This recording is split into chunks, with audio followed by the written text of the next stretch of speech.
উন্নয়নে এখনও পিছিয়ে নেত্রকোনা ২ সদর বারহাট্টা আসনের বিশাল জনগোষ্ঠী। কর্মসংস্থান, যোগাযোগ ব্যবস্থা, স্বাস্থ্য কিংবা শিক্ষা খাত কোনো কিছুতেই উল্লেখযোগ্য কোনো অগ্রগতি হয়নি।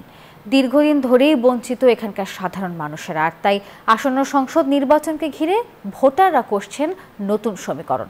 যদিও উন্নয়নের নানা প্রতিশ্রুতি নিয়ে এখন মাঠ চষে বেড়াচ্ছেন সম্ভাব্য প্রার্থীরা। সোহান আহমেদ কাকুনের পাঠানো তথ্য ছবি নিয়ে থাকছে রিপোর্ট। নেত্রকোনা সদর ও বারহাট্টা ২ উপজেলা নিয়ে গঠিত নেত্রকোনা ২ আসন। স্বাধীনতার পর একাধিকবার সরকার পরিবর্তন হলেও ভাগ্যের উন্নয়ন হয়নি এই আসনের মানুষের। আগামী ত্রয়োদশ নির্বাচন নিয়ে আবারও আশার আলো জেগেছে এই অঞ্চলের মানুষের। কৃষিকাজই এখানকার মানুষের আয়ের প্রধান উৎস। গড়ে ওঠেনি কলকারখানা, নেই পর্যাপ্ত কর্মসংস্থানও। দিনে দিনে বেড়েছে বেকারত্ব। এবার উন্নয়ন ভাবনা ও পরিকল্পনাকে গুরুত্ব দিতে চান সচেতন ভোটাররা।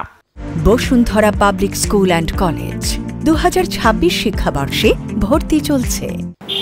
নতুন যিনি সরকার আসুন না কেন, চিকিৎসা ব্যবস্থা দিকে সবচেয়ে নজর দিতে হবে, আর আইনশৃঙ্খলা পরিস্থিতি, মাদক মুক্ত সমাজ করতে হবে।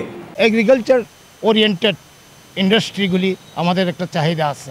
এই চাহিদাগুলি হলে আমাদের দেশে কৃষকের উৎপাদিত ফসলের যাতে একটা সদ্ব্যবহার করতে পারে, তাহলে এই দেশের কৃষকরা উন্নয়ন হবে, কৃষকদের ভাগ্যের পরিবর্তন আসবে।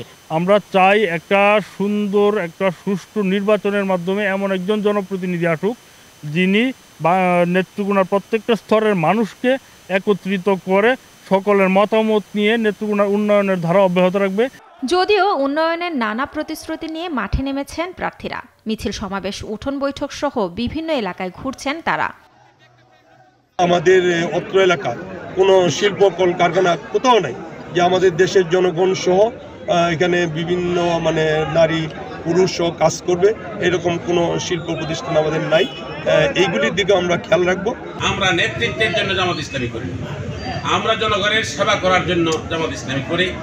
আমরা জনগণের সেবক হতে চাই, দায়িত্ববোধ নিয়ে দুনিয়ায় সুন্দরভাবে চলতে চাই, মানুষের প্রতি দায়িত্ব পালন করে। আমাদের দলটি নতুন এবং আমরা এই জায়গা থেকে বিভিন্ন প্রতিবন্ধকতার জায়গা থেকে যতটুকু সম্ভব কাজ করা যায় আমরা কাজ করার জন্য চেষ্টা করছি।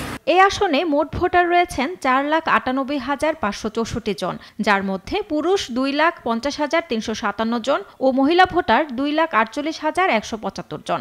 তৃতীয় লিঙ্গের ভোটার রয়েছে 12 জন। Desk report, news 24।